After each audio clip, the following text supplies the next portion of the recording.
Has your bookshelf become a dusty monument to your reading slump? Don't despair. Today I'm sharing the ultimate guide to rediscover your love for books.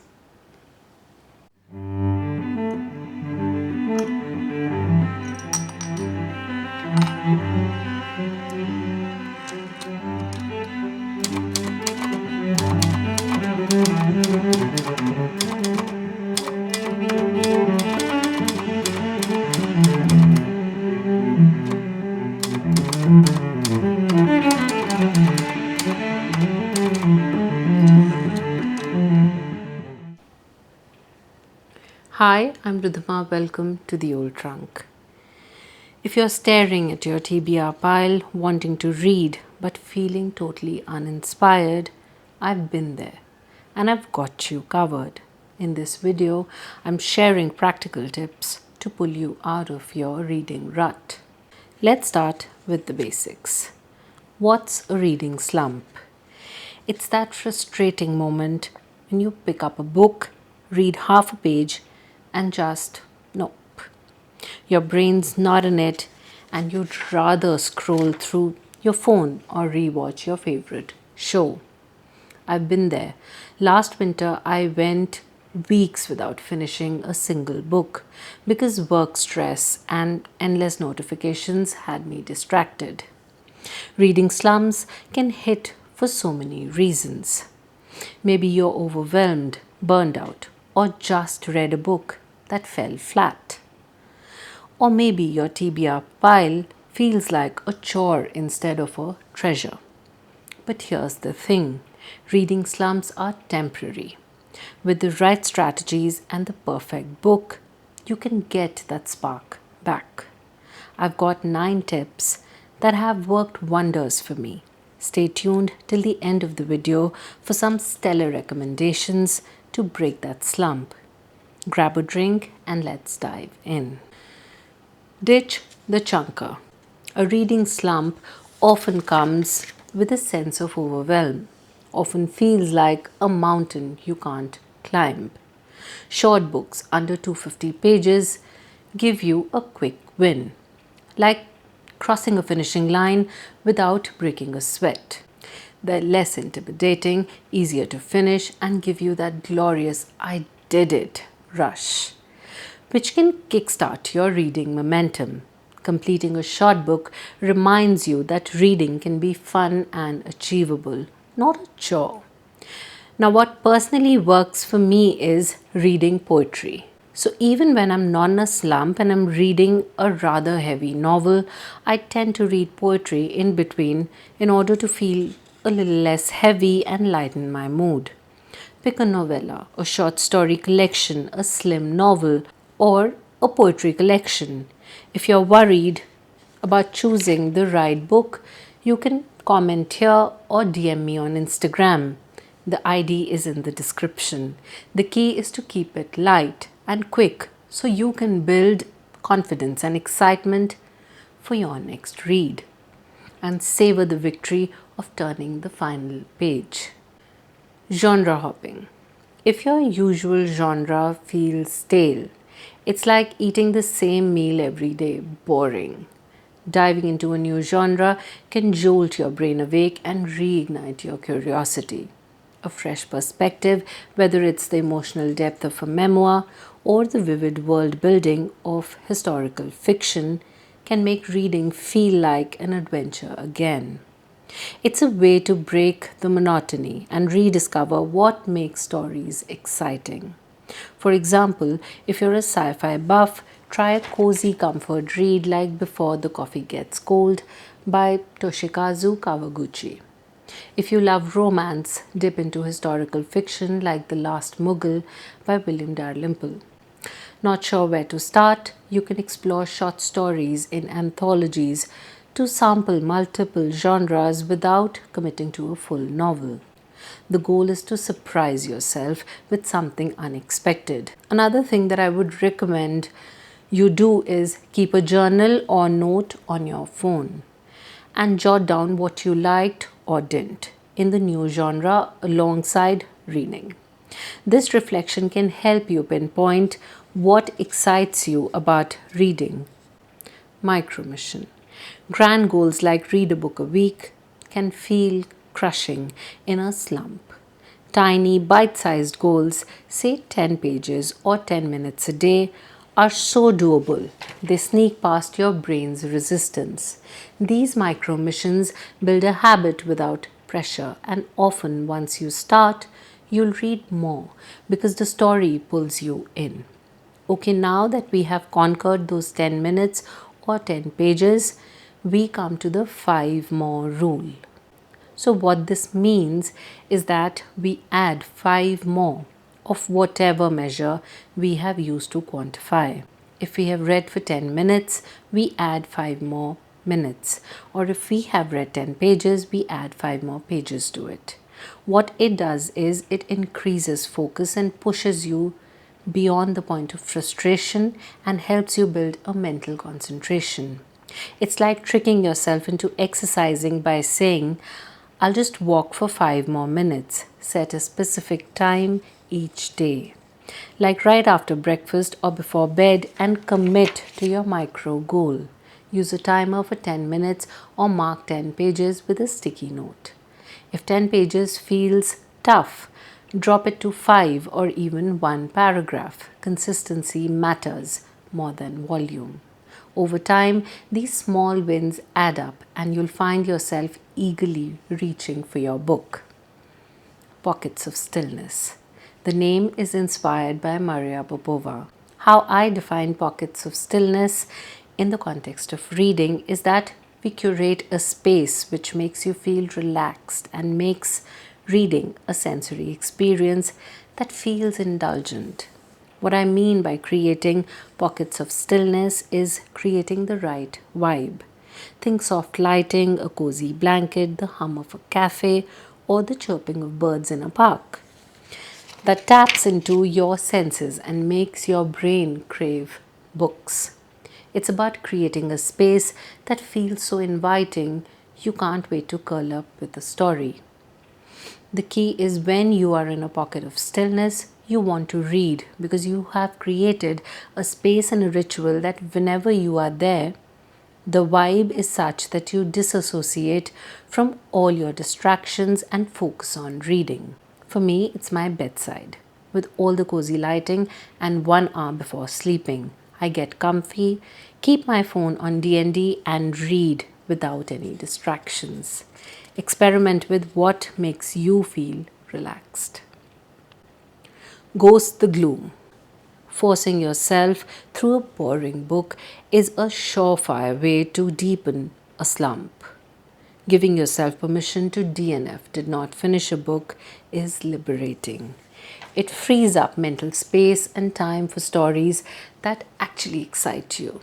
Life's too short to slog through pages that don't spark joy, and abandoning a dud can feel like shedding a weight. Although I am guilty of not being able to do it, but that should not be your story. Set a rule. If a book doesn't grab you by page 50 or 20 for shorter books, put it down.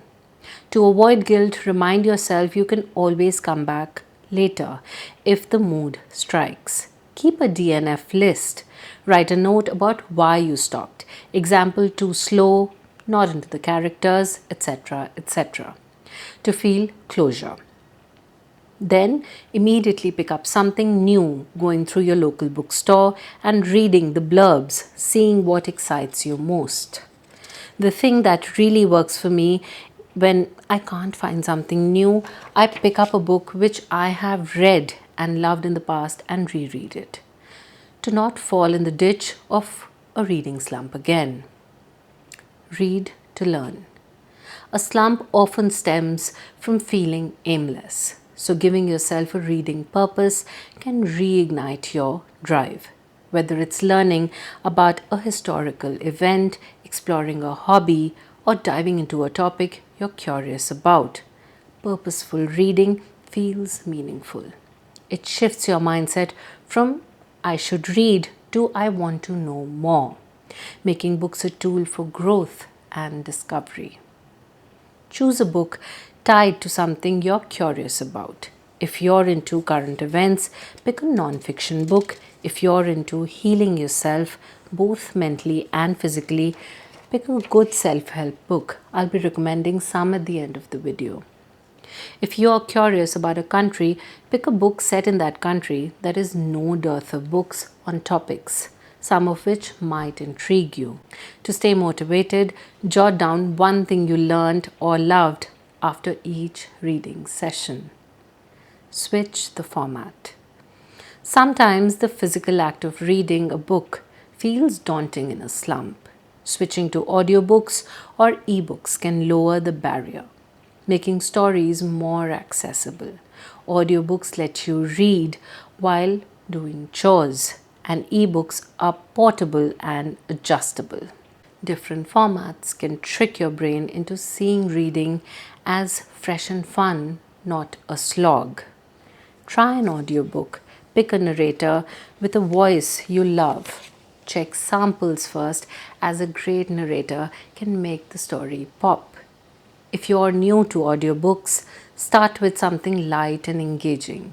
The goal is to make reading fit seamlessly into your life. Pair audiobooks with a mindless task like folding laundry or walking to make reading feel productive and effortless. Although for me, there is something about the feel of a physical book that I really cherish. The texture of the pages, the weight in my hands, even the smell of the paper.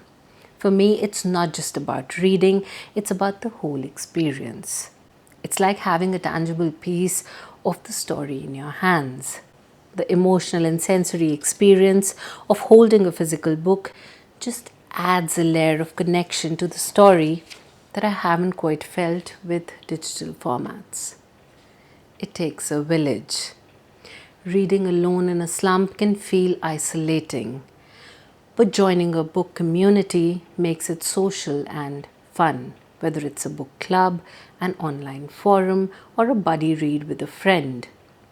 Discussing books with others keeps you accountable and adds a layer of excitement. Sharing reactions, debating plot twists, or just geeking out over a great chapter can rekindle your love for stories. Join a local book club through your library or a bookstore, or find online communities to connect with fellow book lovers. If groups aren't your thing, team up with a friend or your partner for a buddy read. Pick a book, set a schedule, example 50 pages a week, and chat about it over coffee or texts. The key is to find a community that matches your vibe, whether it's casual or deep diving into literary analysis.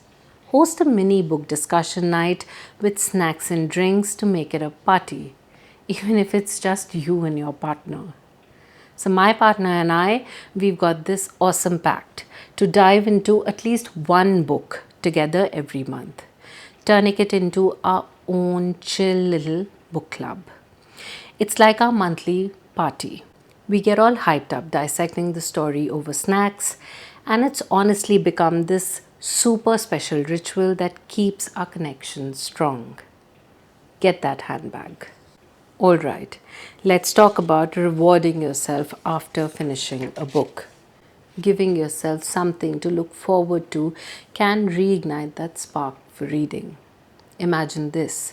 You've just turned the last page, your heart's racing from that epic ending, and now it's time to celebrate you for sticking with it, because honestly, you deserve it. Try treating yourself to a little something special, like grabbing a fancy coffee or a sweet treat at your favorite cafe, splurging on a cute bookmark or a new book to add to your shelf, or even cozying up for a movie night with all the snacks. It can be as simple as jotting down your favorite quotes in a journal, blasting a real good playlist to soak in the book's vibes, or taking a relaxing walk to let the story sink in. I have a few quirky rituals that make finishing a book extra special. One of my favorite hobbies is collecting pencils, and I've attached a meaningful ritual to my reading and pencil collection. Since I love taking extensive notes, underlying, and annotating, every time I start a new book, I rummage through my pencil collection and find a new pencil to go with the book. As I progress through the pages, the pencil gets sharpened bit by bit until I reach the final chapter. By then, I'm left nothing but with a little stub. That stub goes into my pencil stub jar, which has become one of my most cherished possessions. Another rewarding ritual I follow is filling in customized book review bookmarks that I designed inspired by Pinterest. Once I finish a book, I jot down my initial thoughts on the bookmark, almost like capturing a snapshot of my first impressions. Lastly, I have been keeping a reading journal for years. A few days after finishing a book, once a story has fully settled in and my thoughts have marinated, I print out the book cover, paste it into my journal. I then write a brief review followed by an in depth script for my review video. This process of journaling and scripting is incredibly therapeutic, making it one of my favorite ways to reflect on and celebrate a finished book. These are my little reading rewards, and I encourage you to create your own, whether it's something special like treating yourself to a new stationery item, sticky notes, highlighters, or something deeply personal. These little celebrations make finishing a book feel like a big win, motivating you to dive into the next one. So, if you're in a slump, set a reward for that next read. It could be the push you need. Let's recap. Start small, try a new genre, set tiny goals, create a cozy vibe, DNF guilt free, read with purpose, try ebooks and audiobooks, join a community, and reward yourself. A reading slump often comes from feeling overwhelmed, bored, or disconnected. These tips tackle those barriers by starting small, less pressure, mixing things up, more excitement, and building community, less loneliness. By making reading approachable and fun, you'll be back to devouring books just like a kid with a comic stack. Now, here are some of the recommendations which I think can put you out of a reading slump. Animal Farm by George Orwell, a political allegory using farm animals to depict the dangers of totalitarianism and the corruption of power. The Stranger by Albert Camus, a philosophical novel exploring existentialism and absurdism through the indifferent protagonist. No One Belongs Here More Than You by Miranda July, a collection of quirky, emotionally raw short stories that explore loneliness, love, and human connection. Devotions by Mary Oliver, a curated collection of Oliver's poetry spanning 5 decades, celebrating nature, mindfulness, and the beauty of everyday life. Things I Don't Want to Know by Deborah Levy, a memoir responding to Orwell's Why I Write, reflecting on Levy's life, feminism, and the power of storytelling. The Complete Mouse by Art Spiegelman, a Pulitzer Prize winning graphic novel depicting the Holocaust through anthropomorphic animals, blending history with personal narrative. Unaccustomed Earth by Jhumpa Lahiri, a collection of short stories exploring themes of immigration, identity, and family relationships within Bengali American communities. Birthday Letters by Ted Hughes, a deeply personal poetry collection addressing Hughes' relationship with Sylvia Plath, filled with grief, love, and reflection. Outlive by Peter Attia, a science backed guide to longevity, focusing on nutrition, exercise, and emotional health to extend both lifespan and health span. The Body Keeps the Score by Bessel van der Kolk, a groundbreaking book on trauma explaining how it affects the brain and body and offering paths to healing. The School of Life by Alain de Botton, a philosophical exploration of emotional intelligence, relationships, and self awareness, offering practical wisdom for modern life. Blankets by Craig Thompson, a beautifully illustrated graphic memoir about first love, faith, and coming of age struggles in a conservative Christian upbringing. Ghachar Ghuchar by Vivek Shanbag, a novella that explores the complexities of family dynamics, wealth, and social change in modern India. The Strange Library by Haruki Murakami, a surreal, novella length tale blending elements of fantasy, horror, and coming of age storytelling. If you're ready to fall back in love with reading and got a reading question, ask in the comments. And also drop a comment telling me what's the last book you read and are you in a reading slump right now?